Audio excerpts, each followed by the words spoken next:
I don't know how to swim. I'm not from Bangladesh. I'm from Philippines. দেখতেছেন Saudi আরবের রাস্তার অবস্থা, পুরা নদী হয়ে গেছে। বৃষ্টি কিন্তু বেশি হয় নাই, বৃষ্টি হয়েছে মাত্র 10 থেকে 20 মিনিট, এর বেশি বৃষ্টি হয় নাই। এই 20 মিনিটের ভেতর সৌদি আরবের রাস্তার অবস্থা দেখেন, এ যেন পুরা বন্যা হয়ে গেছে।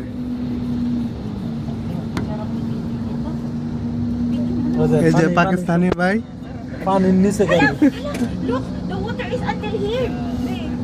গাড়ি পানির নিচে, এত পরিমাণ বৃষ্টি হয়েছে। হ্যাঁ, Taas ng tubig dito. মানে সৌদি আরবে পানি নিষ্কাশন ব্যবস্থা নাই তো, এর জন্য অল্প বৃষ্টি হইলেই রাস্তাঘাটের অবস্থা এরকম হয়ে যায়। মানুষ সৌদি আরবে যদি 1 ঘন্টা ঠিক মতো বৃষ্টি হয়, তাইলে মনে করেন গাড়ি, এই যে গাড়িগুলা দেখতেছেন না, এগুলা আর পুরাটাই ডুবে যায়, পুরাটা না ডুবলেও অর্ধেকের বেশি ডুবে যাইব। দেখেন পানির অবস্থা। Gusto mo? Like. Gusto kita.